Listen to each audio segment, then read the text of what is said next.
banyuka mato batoyo bazolinga kobwaka ngunda en Afrique du Sud.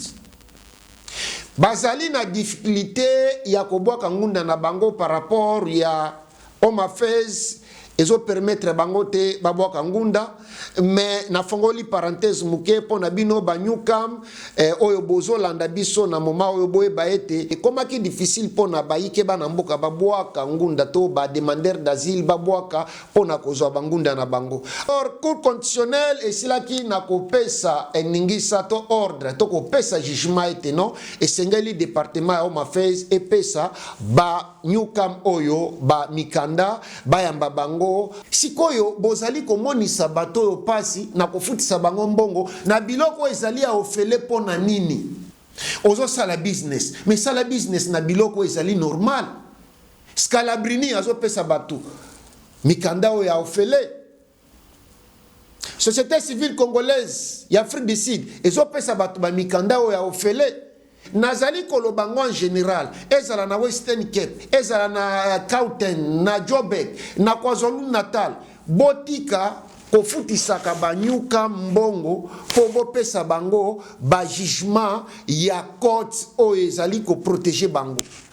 Batu misusu na kati ya communauté, ba congolais misusu na kati ya communauté, bango bamoni yango chance, bamoni yango bachamwe. Babandi kosala mbongo likolo ya bandeko na biso baza na pasi oyo nanu bazwi mikanda te. Afrique du Sud a reconnaître bango teke bazali awa de baza na droit ya kosala te po mutu azali na court order ezali mukanda te ezopesa mutu mpifwa sala ezali pe mukanda te ozo reconnaître l'égalité ya mutu na kati Afrique du Sud ba court order o baza nango ou bien on azolobela ezali wana tout justement pour na servir bango de façon que soki la police akangi bango ou bien Home Affairs kangi bango ba refoule bango te do baza ba vulnérable baza ba to pasi. Mais okomona ete na kati ya communauté bakomo senga bango bambongo. Komona bato bazo senga bango bambongo eza bato basi baumela na kati ya Afrique du Sud. Misusu bazo mibenga bakoko ya Afrique du Sud. Misusu bazo sala ba business na bango. Nalobi te ke ezali mabe ko sala business. Oko sala business. Mais ko sala mbongo likolo ya mutu aza na pasi.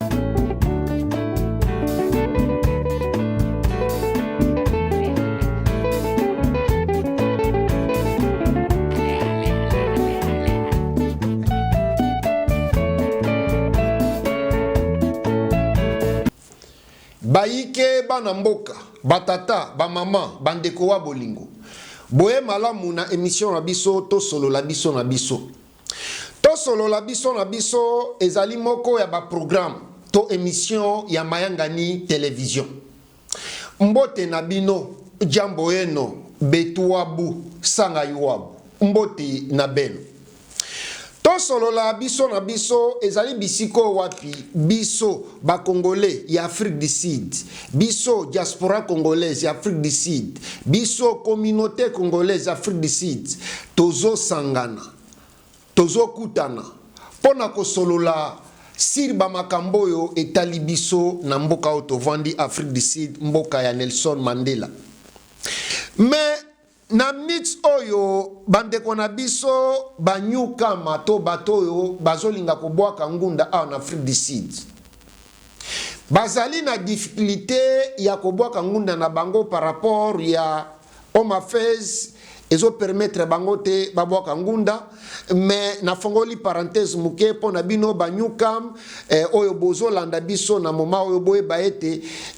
espoir ezali pamba te cour constitutionnelle esilaki na kopesa ordre ete Home Affairs abanda ko servir bino apesa bino bamikanda tika nazonga mwa muke po na bayebi histoire yango te ou bien baza na posa bayeba me bazwaki facilité ya koyeba yango te esengeli na bino boyeba ete na mikolomi emilekaki cour ya High Court ya Cape Town, Western Cape esilaki na kopesa jugement oyo ezalaki kopesa kokomisa ngo makasi po ete banyuka ba nouveau venu babwaka ngunda babanda kosenga bango biloko oyo vraiment selon loi banda ko permettre te basenga bango yango na bango kosenga bango biloko oyo ekomaki difficile pona bayike bana mboka babwaka ngunda to ba demandeur d'asile babwaka pona kozwa bangunda na bango. Alors ezalaki pasi ya mokolo na mokolo, mais lokola na Afrique du Sud tozana ba mangomba oyo etelemelaka ba réfugié oyo lobelaka ba réfugié ememaka baka ya ba réfugié devant ba cour ya mboka oyo pona ko défendre bango soki bamoni ete o mafes to département o mafes ezali kosala makambo na lolenge sengelite basilaki na komema dossier ya bayike bana mboka oyo to banyukam oyo na court et bamemango ti na cour constitutionnelle. Alors cour constitutionnelle esilaki na kopesa eningisa to ordre to kopesa jugement ete non esengeli département ya mafes epesa ba nyukam oyo ba mikanda bayamba bango ba sala ba application na bango sima ba décider siriango. Alors bino banyukam o bozolanda biso ba mama ba papa ba tata o bazalaki na stress bozalaki na souci na ebiete makambo ya mikanda epesaka stress mingi ezangisaka kimia pamba te na mboka mupaya soko za na mukanda te ezali vraiment pasi surtout na ba situation to uti ko traverser awa mutu na mutu azali ko sala effort ete azala bien na kati ya mboka azala na mukanda, mais malheureusement bato misusu bazalaki na posa wana mais suite ya oma fes ko yamba bango te e komisi bango ndenge wana, mais na banzi ete espoir ezali pe nazo beta sete bino banyukam na kati ya communauté congolaise oyo bozali na ba court order te bosala effort bokinde kozwa ba court order. Tozalaki na court order ya liboso to jugement ya liboso banda ko protéger banyukam o banyukam o banda ko tambola nango oyo ya Western Cape High Court et court order mibale ya cour constitutionnelle et ko cimenter ko finaliser premier court ya high court. Alors bokende bozwango pambate elobiete esengeli o mafeza ya mbabino mendenge tozolo banabino boye o mafeza nano bandiko ya mbabatuté o mafeza nano bandiko ya mbabanyukamte. Alors en attendant pona komi batela komi protéger bosala effort bozwa ba court order oyo ba papier wana soki la police ekangi yo olakisi yango soki o mafeze ekangi yo olakisi yango jusqu'à ce que ba ko fongola bikuke de façon ete bokende bo appliquer ba application na bino to bobo akangunda. Mais baike bana mboka nazongi na motema mabe nakangi parenthèse nazongi na motema mabe batu oyo baza banyukam o na uti kobeta lisolo a to ba demandeur d'asile baza batu o baye Afrique du Sud sika bazali batu oyo nanu ba pesi bango mikanda te ya kovanda na Afrique du Sud nanu kutu bayambi bango te na département et affaires étrangères to o mafezi Afrique du Sud batu oyo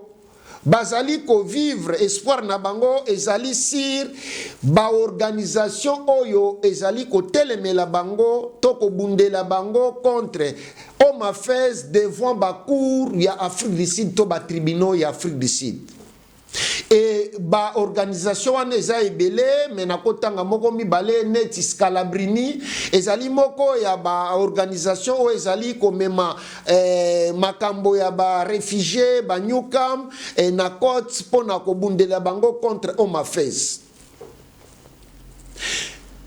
Tango bango bazo gagner neti na kaya court order oyo uti ko bima na cour constitutionnelle bazali na facilité te Scalabrini ya ko atteindre nyukam nyonso tu bisika azali pamba te bango bazana ba office na bango na ba bisika songolo pakala ezali pe faute na bango te kote pe ya banyukam ezana bat oyo bazana facilité te bazana makoki te ya kokoma bisika ba bureau wana ezali ampote ba pesa bango jugement oyo pamba te Scalabrini azo pesa ngo ya ofele donc to memaki dossier na bino na court to gagner voilà jugement yango yo soki la police ekangi yo ou bien o mafeza kangi yo présenter yango bako déporter yo te ou bien bako refouler yo te bako tika yo sikoyo banyukam oyo bazali éparpillé na ba province nyoso tout na Gauteng, na KwaZulu Natal, na Western Cape, partout, mais bazali na facilité te ya kozala na mbongo ya kofuta tango mosusu batike to babiye pona kokoma bisika. Scalabrini azali, Société civile congolaise d'Afrique du Sud azali pona ko bazwa biloko. Alors, batu misusu na kati ya communauté, ba congolais misusu na kati ya communauté, bango bamoni yango chance, bamoni yango bachamwe,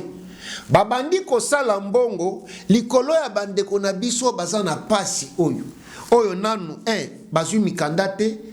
Afrique du Sud a reconnaître bango teke bazali awa de baza na droit ya kosala te po mutu azali na court order ezali mukanda te ezopesa mutu mpifwa sala ezali pe mukanda te ezo reconnaître l'égalité ya mutu na kati Afrique du Sud ba court order o baza nango ou bien on azolobela ezali wana tout justement pour na servir bango de façon que soki la police akangi bango ou bien on m'a fait kangi bango ba refouler bango te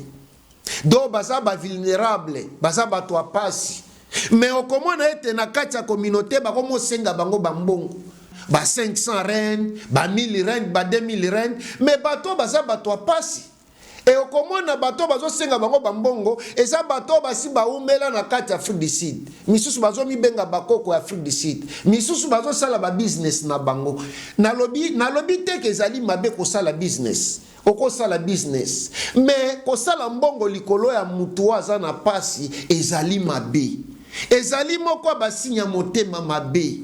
ndenge na uti koyebisa bino bakobengo motema mabe za partir ya ba bizaleli na yo ozo sala na kati ya société soki ezali mabe na kati ya communauté soki eleki babengi yo motema mabe. Sikoyo bozali komonisa bato yo pasi na kofutisa bango mbongo na biloko ezali ya ofele pona nini ozo sala business mais sala business na biloko ezali normal. Scalabrini azo pesa batu mikanda o ya ofele. Société civile congolaise ya Afrique du Sud ezo pesa batu ba mikanda o ya ofele. Mais yo na kwen na yo na boy kotanga ba location kotanga ba bisika po ebi matin on dirait nazali ko attaquer mutu personnel nazali ko lobango en général ezala na Western Cape ezala na Gauteng na Joburg na KwaZulu Natal botika kofutisaka banyuka mbongo po bopesa bango ba jugement ya court o ezali ko protéger bango. Soki oboyi kopesa ofele vwanda na yo yango na zongi pona kotuna nini yo osalaka na kati ya communauté bolamo nini yo osalaka na kati ya communauté. Eza neti na kati ya États-Unis bazalaka na slogan moko balobaka kotuna te nini Amerique esali pona yo mituna nini yo osali pona Amerique. Siko nazo tuna yo mutu omibengaka leader na kati ya communauté yo mutu omibengaka moko ya ba membre na kati ya communauté congolaise nini ya malamu yo osala pona communauté na yo. Est-ce que zana ba biloko oyo ezalaka soko vandi moko omitali vraiment olobi ke non naza fier po nazo servir communauté nango bien na sale loko moko esungi communauté nanga. Botika komonisa bato bazali na pasi lisusu ezali malamu te bayike bana mboka